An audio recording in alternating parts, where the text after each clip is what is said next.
There's a recurrent spot where the pattern lulls, like a broken neck, and two bulbous eyes stare at you upside down. I get positively angry with the impertinence of it and the everlastingness.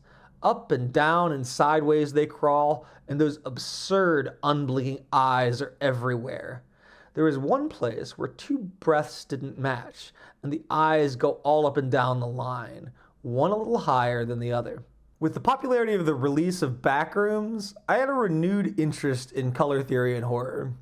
The Backrooms has always consistently used a motif of yellow wallpaper, and I have always assumed that the usage harkens back to the story, The Yellow Wallpaper by Charlotte Gilman. I found out in my research that the usage of the yellow in the Backrooms is really a result of poor color correction in older cameras. However, just because a choice is not intentional does not mean that there's not a good reason for why it continues to resonate with audiences today. Hi, I'm Zach Glenn, aka Glenn the Golden, and from The King in Yellow to Michael Parenti jump-scaring Bernie Sanders in his Yellow lecture, the usage of yellow in horror is an old legacy that stretches into the present day. If the only thing that you're interested in is why the color yellow shows up so frequently in horror, I have a quick and easy answer for you. Yellow is the color of pure sulfur. I'll have more on that when I actually analyze the text of this short story, but I think it's something that is worth mentioning from the jump. However, if you want to know why yellow wallpaper specifically seems to be so deeply resonant that its usage in a meme inspired Kane Parson's depiction of the Backrooms 120 years after the release of this story, then you're going to need to hear the whole tale. The Yellow Wallpaper is another story where it will really benefit people to have a little bit of biographical information on the author going into the story. Gilman is one of many women who were put on bed rest to deal with hysteria during this time period.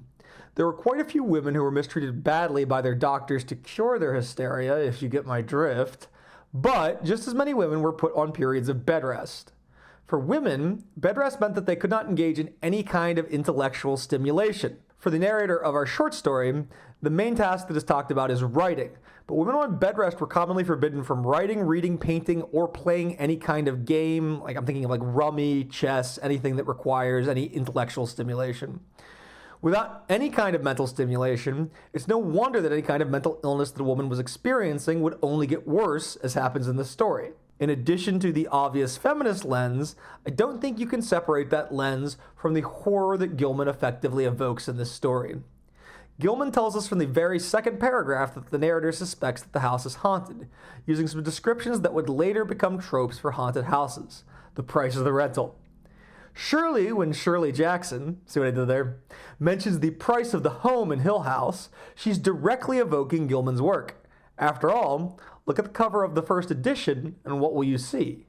A guest appearance from the dread yellow of sulfur yet again. But to really appreciate this, you need to hear one of the tales that first created the cultural link between yellow and madness in our Western horror canon. But first, my little spiel. I'm trying to build a following on YouTube using leftist approaches to critical theory and conspiratorial thought to analyze fiction, mostly through the medium of the short story. If that's the kind of thing that interests you, then I'd love to have you aboard the Golden Order. And without further ado, I present to you The Yellow Wallpaper. It is very seldom that mere ordinary people like John and myself secure ancestral halls for the summer. A colonial mansion, a hereditary estate, I would say a haunted house, and reach the height of romantic felicity, but that would be asking too much of fate. Still, I will proudly declare that there is something queer about it. Else, why should it be let so cheaply? And why have stood so long untenanted? John laughs at me, of course, but one expects that in marriage. John is practical in the extreme. He has no patience with faith, an intense horror of superstition, and he scoffs openly at any talk of things not to be felt and seen and put down in figures. John is a physician, and perhaps, I would not say it to a living soul, of course, but this is a dead paper, and a great relief to my mind. Perhaps that is one reason I do not get well faster. You see, he does not believe I am sick. And what can one do? At this point, we have our setup for the eventual future horror events of the story, which are all rather cliche at this point in literature, but again, were more innovative details at the time. I think it works well even in a modern context, though, because the horror elements are such a slow burn, and the slow leak of information that her husband is controlling her, and that she's postpartum, really take precedent in the story. These elements can still work in a modern context too. I typically see them very directly lampshaded when you're talking about a modern horror story. So instead of characters talking about how low the rent is, maybe they will be complaining that the rent is not cheaper given the history of a building. That's something that you can do to kind of lampshade the horror elements that go on in the cheap price of the property kind of motif that you see here, and also you're going to continue to see in a lot of different horror stories. If a physician of high standing and one's own husband assures friends and relatives that there is really nothing the matter with one but temporary nervous depression, a slight hysterical tendency, what is one to do? My brother is also a physician and also of high standing, and he says the same thing. So I take phosphates or phosphites, whichever it is, and tonics and journeys and air and exercise, and I'm absolutely forbidden to work until I am well again. Personally, I disagree with their ideas. Personally, I believe that congenial work with excitement and change would do me good. But what is one to do? I did write for a while in spite of them, but it does exhaust me a good deal, having to be so sly about it, or else met with heavy opposition. The text is very adamant about one point from the beginning. The exhaustion that she's feeling, the narrator, is a result of her feeling that she has to hide her writing from their maid, which is Jenny or Jane. I think the name changes between both. One can be nicknamed for the other. And John, her husband. That's the reason that she's so exhausted. It has nothing to do with the act of writing itself, but instead has to do with how she feels because she's forced to hide it from everyone else. I sometimes fancy that in my condition, if I had less opposition and more society and stimulus, but John says the very worst thing I can do is to think about my condition, and I confess it always makes me feel bad. So I will let it alone and talk about the house. The most beautiful place. It is quite alone, standing well back from the road, quite 3 miles from the village. It makes me think of English places that you read about, for there are hedges and walls and gates that lock, and lots of separate little houses for the gardeners and people. There is a delicious garden. I never saw such a garden, large and shady, full of box-bordered paths, and lined with long grape-covered arbors with seats under them. There were greenhouses too, but they are all broken now. There was some legal trouble, I believe, something about the heirs and co-heirs. Anyhow, this place has been empty for years. That spoils my ghostliness, I am afraid, but I don't care. There's something strange about the house. I can feel it. I even said so to John one moonlight evening, but he said what I felt was a draft and shut the window. I get unreasonably angry with John sometimes. I'm sure I never used to be so sensitive. I think it is due to this nervous condition. But John says if I feel so, I shall neglect proper self-control. So I take pains to control myself, before him at least, and that makes me very tired. So again, her hiding her condition from her husband is what's causing that condition to deteriorate. I don't like our room a bit. I wanted one downstairs that opened on the piazza and had roses all over the window and such pretty old-fashioned chintz hangings, but John would not hear of it. He said there was only one window and not room for 2 beds, and no near room for him if he took another. He is very careful and loving, and hardly lets me stir without special direction. I like this detail a lot because at the time and within the psyche of our narrator, it's very normalized for the controllingness of the husband to be seen as loving. But we know that our actual author doesn't feel that way, and so that discrepancy is what allows her to be so prescient in describing these details. It seems as though she can see a brighter future where relationships are not like this. She can't, she just already knows that these relationships are not healthy, even though they might be normal for this time. I have a scheduled prescription for each hour in the day. He takes all care from me, and so I feel basically ungrateful not to value it more. He said we came here solely on my account, and that I was to have perfect rest and all the air I could get. Your exercise depends on your strength, my dear, said he, and your food somewhat on your appetite, but air you can absorb all the time. So we took the nursery at the top of the house. It is a big, airy room, the whole floor nearly, with windows that look all ways, and air and sunshine galore. It was nursery first, and then playroom and gymnasium, I should judge, for the windows are barred for little children, and there are rings and things in the walls. The paint and paper look as if a boys' school had used it. It is stripped off, the paper, in great patches all around the head of my bed, about as far as I can reach, and in a great place on the other side of the room low down. I never saw a worse paper in my life. One of those sprawling, flamboyant patterns committing every artistic sin. It is dull enough to confuse the eye in following, pronounced enough to constantly irritate and provoke study, and when you follow the lame, uncertain curves for a little distance, they suddenly commit suicide. Or unaliving. No, I'm not gonna fucking do that. Are you kidding me? Plunge off at outrageous angles, destroy themselves in unheard of contradictions. The color is a repellent, almost revolting, a smoldering, unclean yellow, strangely faded by the slow turning sunlight. It is a dull yet lurid orange in some places, a sickly sulfur tint in others. I'm very thankful for this story explicitly pointing out that the kind of bright pale yellow that comes up in a lot of horror motifs is also the color of sulfur. Sulfur is connected to brimstone and therefore the devil. It's not a connection I've ever made before because it's not exactly often that we see pure sulfur in day-to-day life, but its use in horror stories is used to foreshadow that something evil is going to happen, and it makes sense when reading this now that I can connect it to the devil. In a way, I think we would not have the Backrooms as it's popularly conceptualized were it not for poor cameras in the 90s and 2000s and their tendency to tint everything the sickly shade of yellow.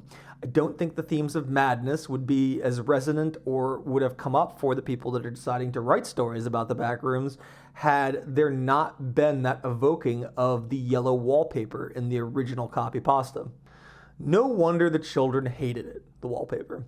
I should hate it myself if I have to live here in this room long. There comes John, and I must put this away. He hates to have me write a word. We've been here 2 weeks, and I haven't felt like writing before since that first day.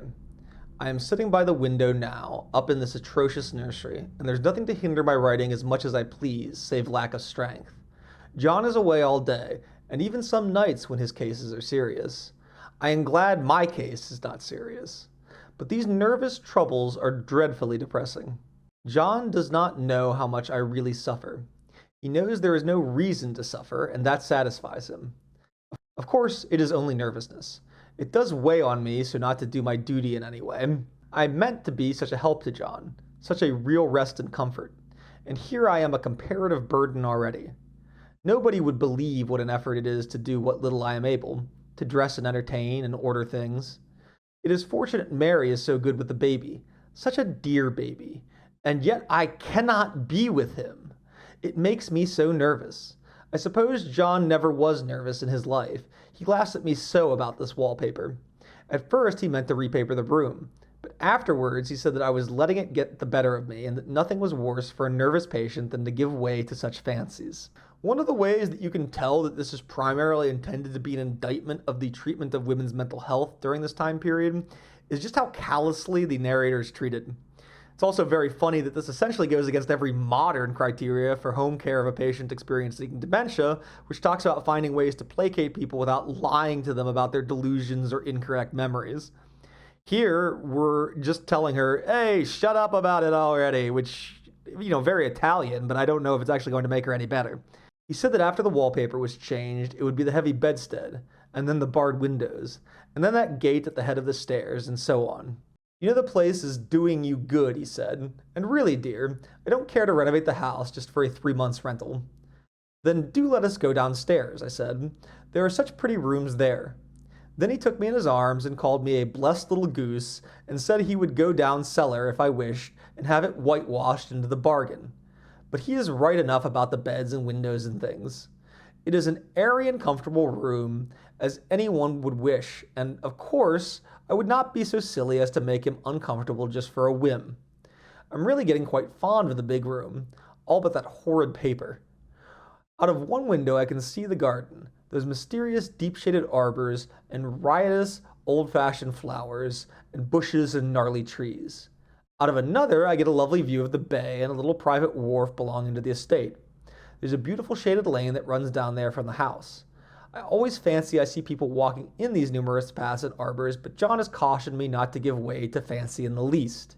He says that with my imaginative power and habit of story-making, a nervous weakness like mine is sure to lead all manner of excited fancies, and that I ought to use my will and good sense to check the tendency. so I try. I think sometimes that if I were only well enough to write a little, it would relieve the press of ideas and rest me. But I find I get pretty tired when I try.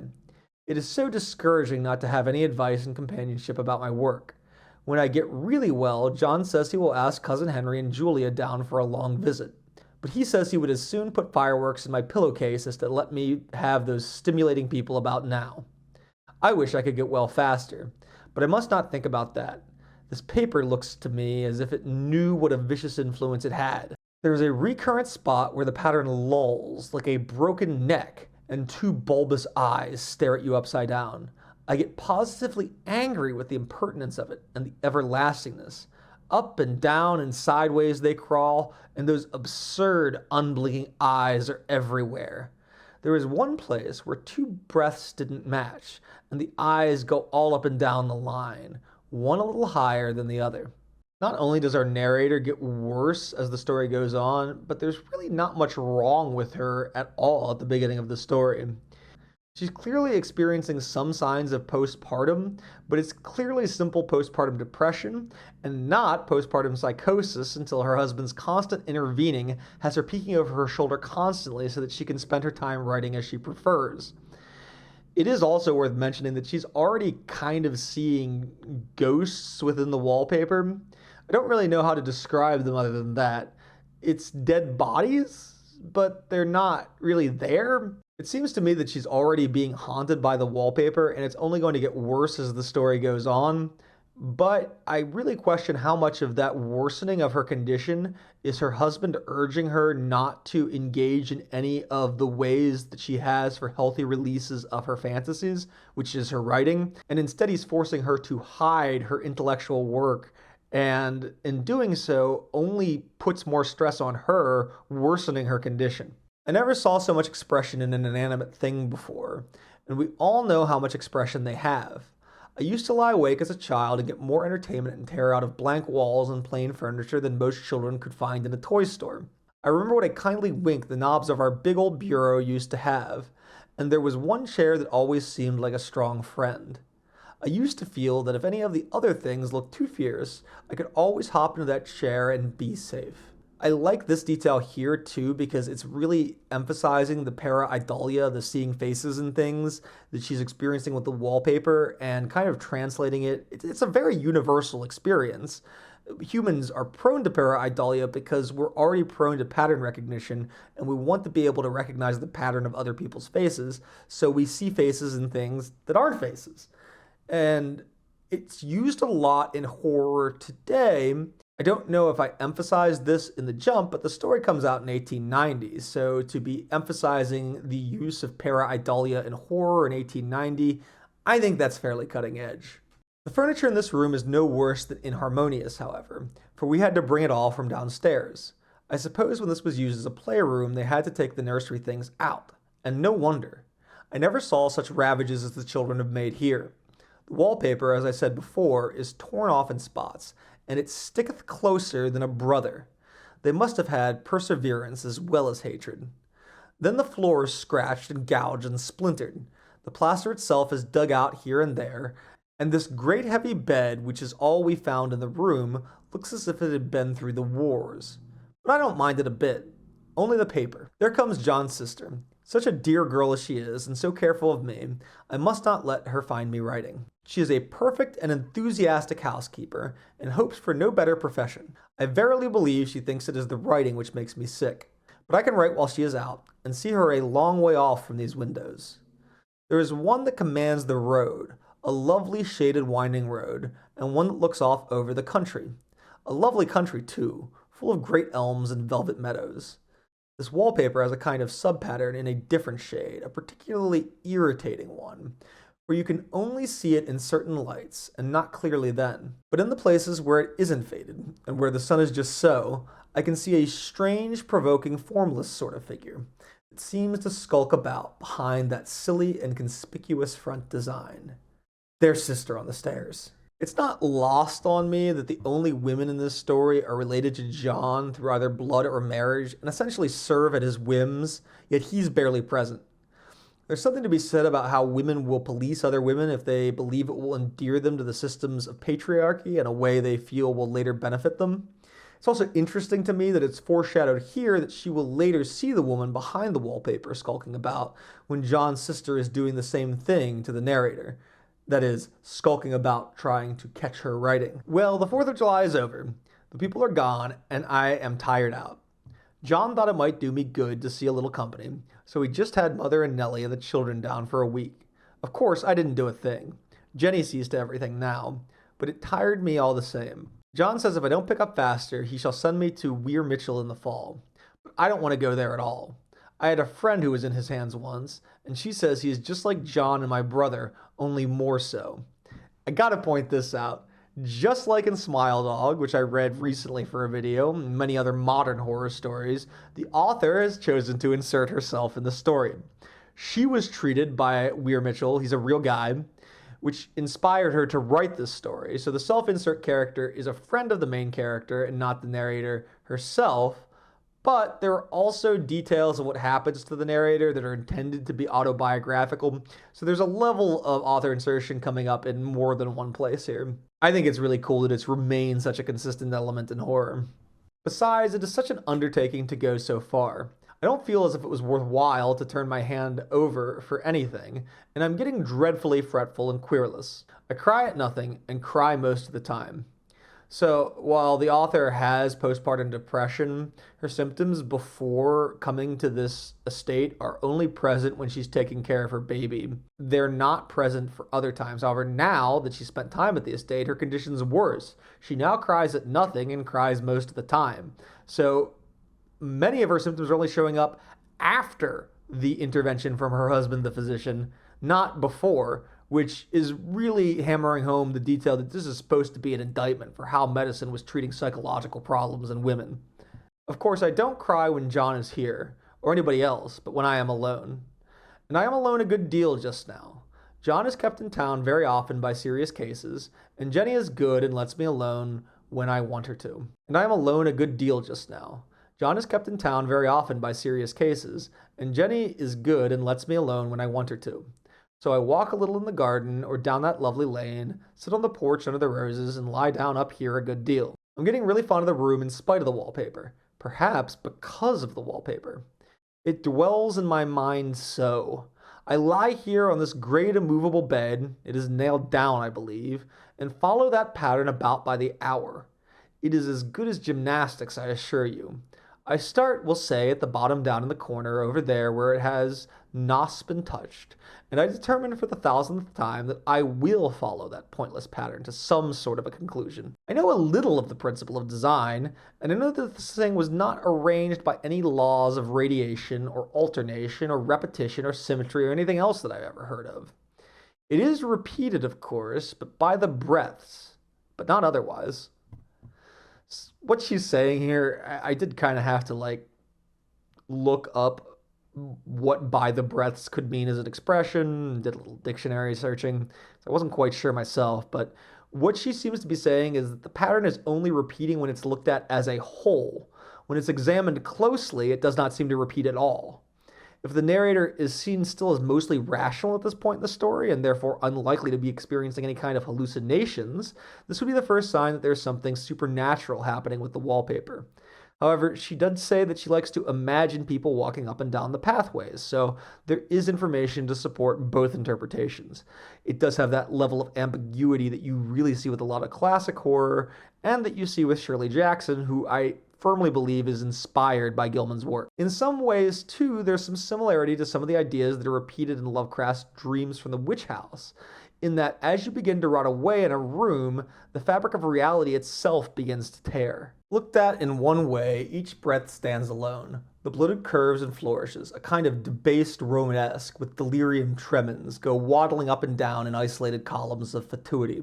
But on the other hand, they connect diagonally. The sprawling outlines run off in great slanting waves of optic horror, like a lot of wallowing seaweeds in full chase. The whole thing goes horizontally, too, or at least it seems so, and I exhaust myself in trying to distinguish the order of it going in that direction. They have used a horizontal breadth for a frieze, and that adds wonderfully to the confusion. There is one end of the room where it is almost intact, and there, when the crosslights fade and the low sun shines directly upon it, I can almost fancy radiation after all. The interminable grotesques seem to form around a common center and rush off in headlong plunges of equal distraction. It makes me tired to follow it.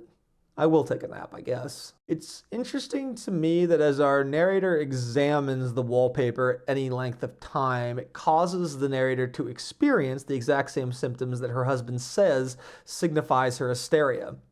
I've talked about it before in other stories, but I think a key aspect of a haunting is that it brings aspects that a character fears about themselves to the forefront. I'll use an example I've used a little bit less than some of the other ones and say that in The Shining, the haunting of the Overlook Hotel takes Jack's nascent rage problems and amplifies them into full-blown family annihilation. It's the kind of thing that the character fears about himself being made true by the haunting. I don't know why I should write this. I don't want to. I don't feel able. And I know John would think it absurd, but I must say what I feel and think it in some way. It is such a relief. But the effort is getting to be greater than the relief. Half the time, now, I am awfully lazy and lie down ever so much. John says I mustn't lose my strength, and has me take cod liver oil and lots of tonics and things, to say nothing of ale and wine and rare meat. Dear John, he loves me very clearly and hates to have me sick.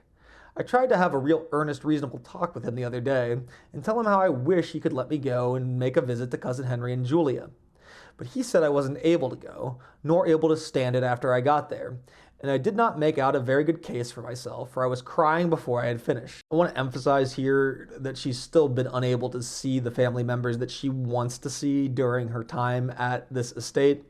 She did see some family, but it was different family during the 4th of July celebration. It is getting to be a great effort for me to think straight. Just this nervous weakness, I suppose. And dear John gathered me up in his arms and just carried me upstairs and laid me on the bed, and sat by me and read to me till it tired my head.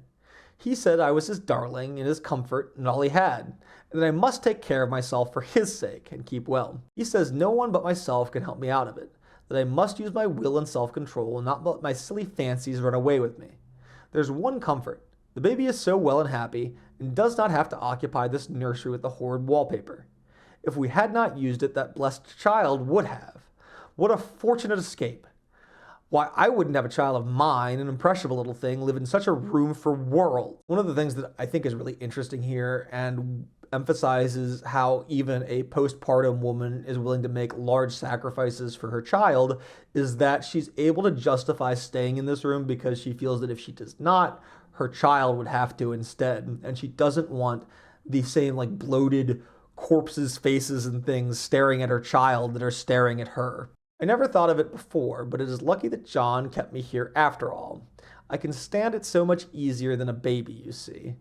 Of course, I never mentioned to them any more. I am too wise, but I keep watch of it all the same. There are things in that paper that nobody knows but me, or ever will. Behind that outside pattern, the dim shapes get clearer every day. It is always the same shape, only very numerous. And it is like a woman, stooping down and creeping about behind that pattern. I don't like it a bit. I wonder, I begin to think, I wish John would just take me away from here. It is so hard to talk with John about my case, because he is so wise and because he loves me so. But I tried it last night. It was moonlight. The moon shines in all around just as the sun does. I hate to see it sometimes. It creeps so slowly, and always comes in by one window or another. John was asleep, and I hated to waken him, so I kept still and watched the moonlight on that undulating wallpaper till I felt creepy. The faint figure behind seemed to shake the pattern, just as if she wanted to get out. I got up softly and went to feel and see if the paper did move, and when I came back, John was awake. "What is it, little girl?" he said. "Don't go walking about like that. You'll get cold." I thought it was a good time to talk, so I told him that I really was not gaining here, and that I wished he would take me away. "Why, darling," said he, "our lease will be up in 3 weeks, and I can't see how to leave before. The repairs are not done at home, and I cannot possibly leave town just now. Of course, if you were in any danger, I could and would, but you really are better, dear, whether you can see it or not. I am a doctor, dear, and I know. You are gaining flesh and color. Your appetite is better. I feel really much easier about it. This passage really echoes both the themes again. The creeping aspect really emphasizes that this could be a purely gothic horror supernatural interpretation. But if the treatment from her husband is what is making her worse, he calls her a little girl, which is gross to me, and he tells her that she's better despite the fact that she's only gotten worse since their stay at the house. I don't weigh a bit more, said I, nor as much, and my appetite may be better in the evening when you are here, but it is worse in the morning when you are away. Bless her little heart, said he with a big hug. She shall be as sick as she pleases. But now let's improve the shining hours by going to sleep and talk about it in the morning. And you won't go away? I asked gloomily. Why, how can I, dear? It is only 3 weeks more, and then we will take a nice little trip of a few days while Jenny is getting the house ready. Really, dear, you are better. Better in body, perhaps. I began and stopped short, for he sat straight and looked at me with such a stern, reproachful look that I could not say another word. My darling, said he, I beg of you, for my sake and for our child's sake, as well as for your own, that you will never for one instant let that idea enter your mind. There is nothing so dangerous, so fascinating to a temperament like yours. It is a false and foolish fancy. Can you not trust me as a physician when I tell you so? So, of course, I said no more on that score, and we went to sleep before long. He thought I was asleep first, but I wasn't, and lay there for hours trying to decide whether that front pattern and the back pattern really did move together or separately. On a pattern like this, by daylight, there is a lack of sequence, a defiance of law that is a constant irritant to a normal mind. The color is hideous enough, and unreliable enough, and infuriating enough, but the pattern is torturing. You think you have mastered it, but just as you get well underway in following, it turns a back somersault, and there you are. It slaps you in the face, knocks you down, and tramples upon you. It is like a bad dream. The outside pattern is a florid arabesque, reminding one of a fungus. If you can imagine a toadstool in joints, an interminable string of toadstools budding and sprouting in endless convolutions, why, there is something like it. That is, sometimes. There is one marked peculiarity about this paper, a thing nobody seems to notice but myself, and that is that it changes as the light changes. When the sun shoots in through the east window, I always watch for that first long straight ray. It changes so quickly that I never can quite believe it. That is why I watch it always. By moonlight, the moon shines in all night when there is a moon. I wouldn't know it was the same paper. At night, in any kind of light, in twilight, candlelight, lamplight, and worst of all by moonlight, it becomes bars. The outside pattern, I mean, and the woman behind it is as plain as can be. At night, in any kind of light, in twilight, candlelight, lamplight, and worst of all by moonlight, it becomes bars. The outside pattern, I mean, and the woman behind it is as plain as can be. I didn't realize for a long time what the thing was that showed behind that dim sub-pattern, but now I am quite sure it is a woman. By daylight, she is subdued, quiet. I fancy it is by patterns that keep her so still. It is so puzzling. It keeps me quiet by the hour. I lie down ever so much now. John says it is good for me, and to sleep all I can. Indeed, he started the habit of making me lie down for an hour after each meal. It is a very bad habit, I am convinced, for you see, I don't sleep. And that cultivates deceit. For I don't tell them I'm awake. Oh no. The fact is, I am getting a little afraid of John. He seems very queer sometimes, and even Jenny has an inexplicable look. It strikes me occasionally, just as a scientific hypothesis, that perhaps it is the paper. She's always had to be paranoid about John and her sister Jenny, but these fears are intensifying as the yellow wallpaper begins to take hold on her psyche. It parallels a lot of other stories about hauntings. While I presumed originally that it had to be inspired by Turn of the Screw, it actually comes out 6 years before Turn of the Screw. I would imagine it's actually pulling predominantly from Shelley's Frankenstein as an inspiration for the gothic horror story beats. I think that given Gilman's critique of the way society treats women, she would have naturally probably been drawn to a text from a woman that tries to evoke similar moods. So I don't think it's a stretch to say that she would have been reading something like that and that it may have inspired some of these beats because It seems very similar. There's some similarities to Poe, too. Maybe if she was only reading Americans, but I really think she may have read Shelley. Kind of hard to find too much biographical information about her, largely because of the way that society in general, and especially American society, treated women. And I do think possibly English beliefs about aristocratic nature and class may have something to do with that. I've watched John when he did not know what I was doing and come into the room suddenly on the most innocent excuses, and I've caught him several times looking at the paper. And Jenny, too. I caught Jenny with her hand on it once. She didn't know I was in the room, and when I asked her in a very quiet voice, with the most restrained manner possible, what she was doing with the paper, she turned around as if she'd been caught stealing and looked quite angry. Asked me why I should frighten her so.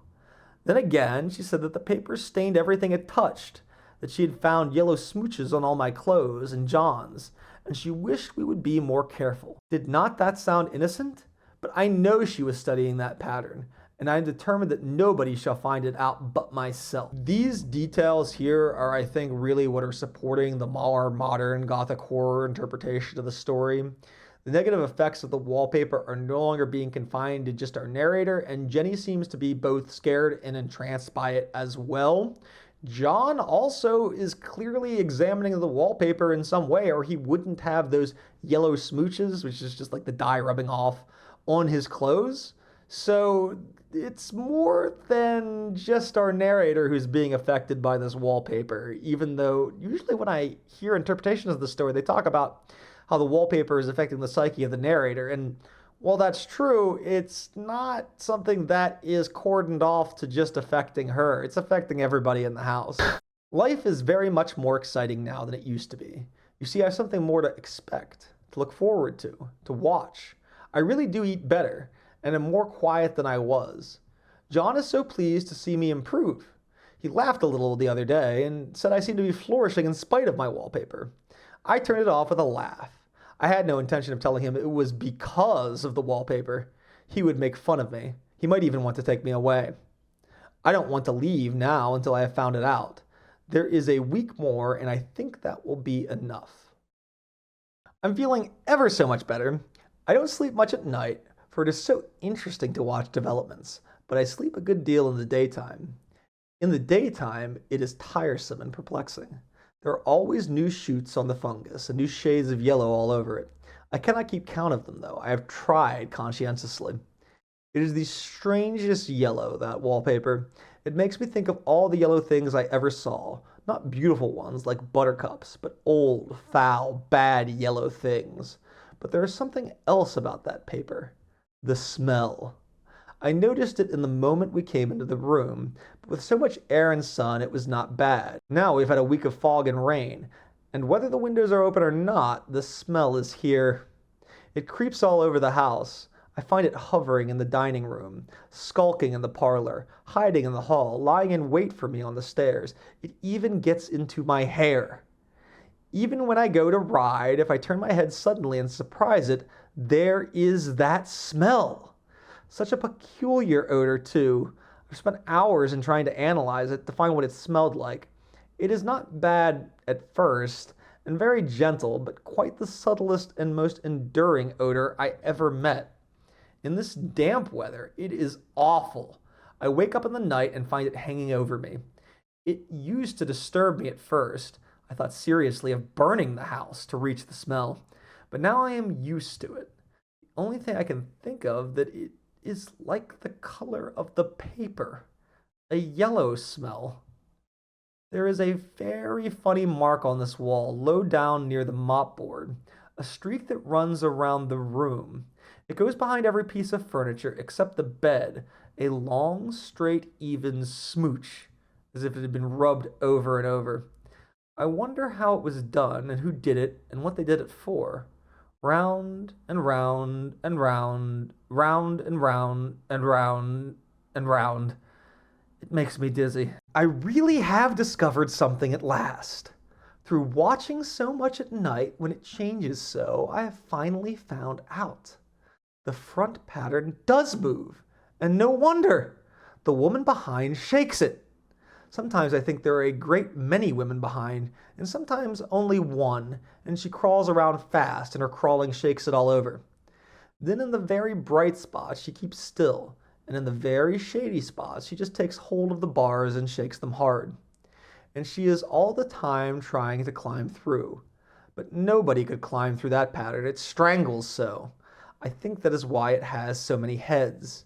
They get through, and then the pattern strangles them off and turns them upside down and makes their eyes white. If those heads were covered or taken off, it would not be half so bad. I think that woman gets out in the daytime. And I'll tell you why. Privately, I've seen her.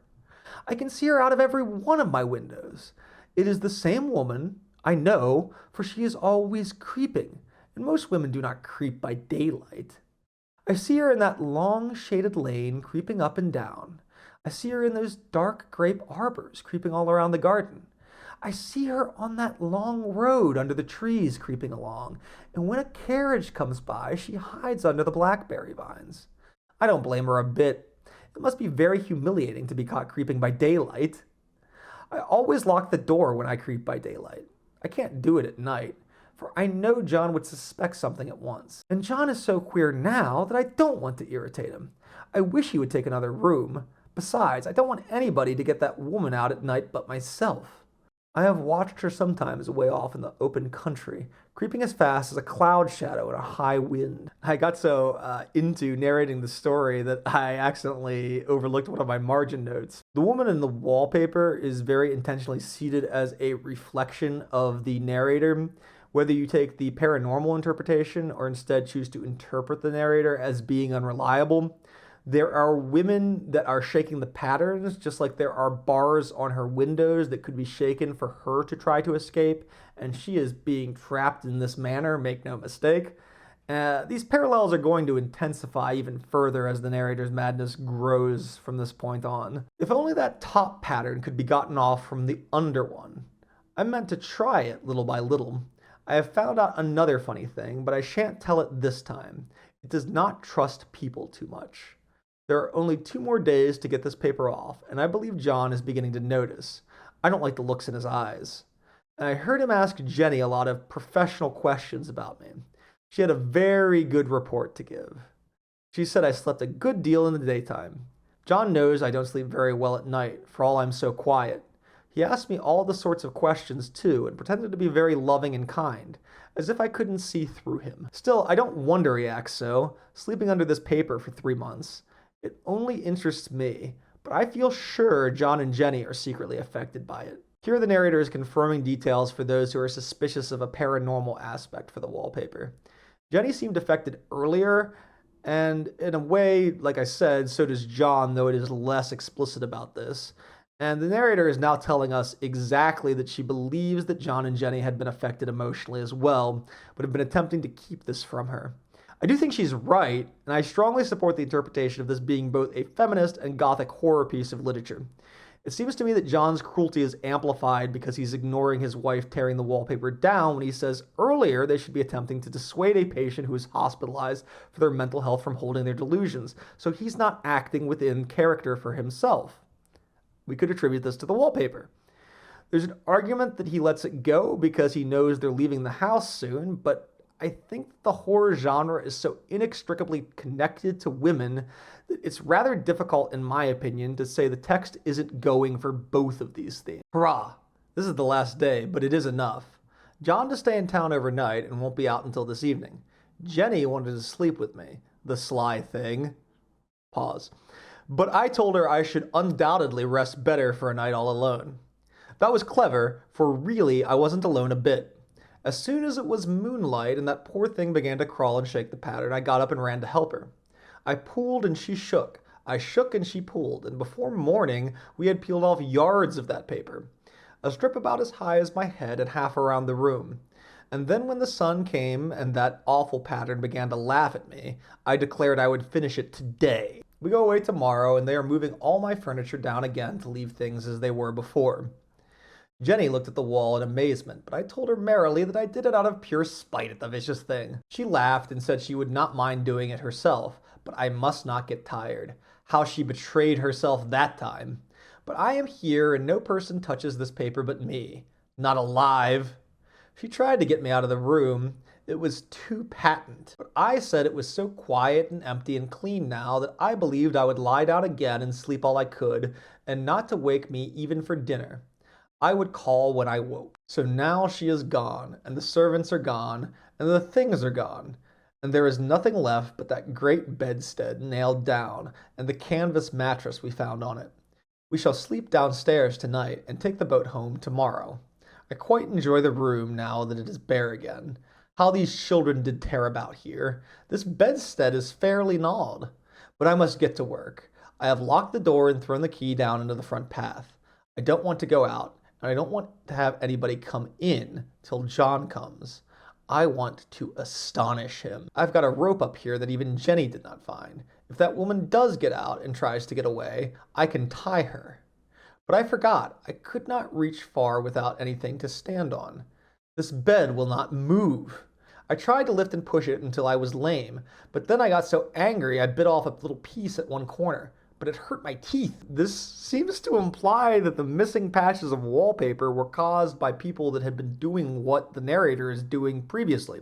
The bed had already been gnawed on, and she bit into the bed frame in anger, seemingly implying that she was not the first person to have this happen to them because of the wallpaper. That further reinforces the idea that this is a gothic horror story in addition to a feminist text. Then I peeled off all the paper I could reach standing on the floor. It sticks horribly, and the pattern just enjoys it. All those strangled heads and bulbous eyes and waddling fungus growths just shriek with derision. I am getting angry enough to do something desperate. To jump out of the window would be admirable exercise, but the bars are too strong even to try. Besides, I wouldn't do it. Of course not. I know well enough that a step like that is improper and might be misconstrued. I don't like to look out of the windows even. There are so many of those creeping women, and they creep so fast. I wonder if they all came out of that wallpaper as I did. So she now sees herself behind the bars like the women behind the patterns of the wallpaper. So she's seeing herself exactly in that position that was foreshadowed earlier. She's also seeing more women, implying, again, this has happened before to other people, and that is why the wallpaper has that damage to it that it already has, and also why there are chunks missing from the side of the bed frame. And maybe the psychic energy to even cause the hauntings. Who knows, depending on how you interpret that kind of thing. But these last passages really cement the idea that this is gothic horror. And I suppose maybe now would be as good a time as any to kind of give you the difference between gothic horror and maybe your more traditional horror like Stephen King. In gothic horror, like Frankenstein is one of your most famous gothic horror stories, there is a monster, but the focus is not necessarily on the monster itself. It's how this monster or how the supernatural forces of the story affect the people psychologically. Usually there's a breakdown of relationships or neglect of each other. It certainly happens in here, and it certainly happens in Frankenstein, so it is a pretty common theme. But usually there's a deterioration of the relationships within the story in Gothic horror. Gothic horror also has whatever monster exists take kind of a backseat to the other, more character-driven aspects of the plot.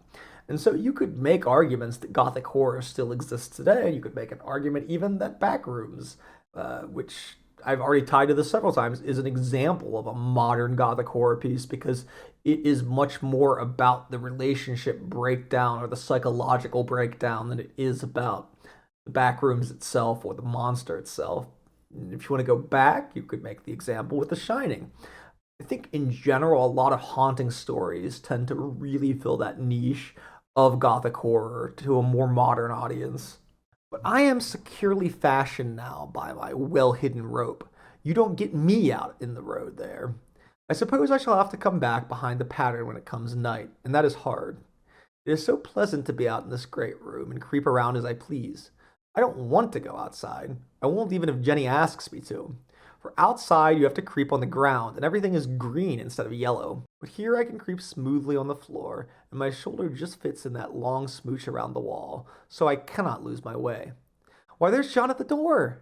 It is no use, young man, you can't open it. How he does call and pound. Now he's crying for an axe. It would be a shame to break down that beautiful door. John dear, said I in the gentlest voice, the key is down by the front steps under a plantain leaf. That silenced him for a few moments. Then he said, very quietly indeed, open the door, my darling.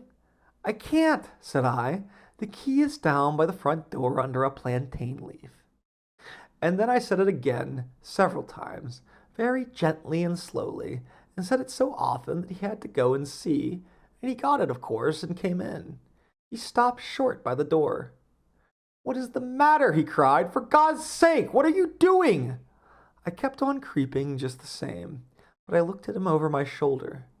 I've got out at last, said I, in spite of you and Jane, and I've pulled off most of the paper, so you can't put me back. Now, why should that man have fainted? But he did, and right across my path by the wall, so that I had to creep over him and that is the yellow wallpaper. The ending here is a little ambiguous. Did John die? And does our narrator continue to pace around his dead body, or is he merely unconscious, and this continues for only a short time? I do think that it's possible that the author intends for us to read this as the death of John, because it would be the kind of rebuke that happens to a lot of characters who die within horror stories. By confining his wife and fretting over her, engaging in any kind of intellectual stimulation, he put her in a position where she was unable to fight off the influence of the yellow wallpaper as well as him and Jenny.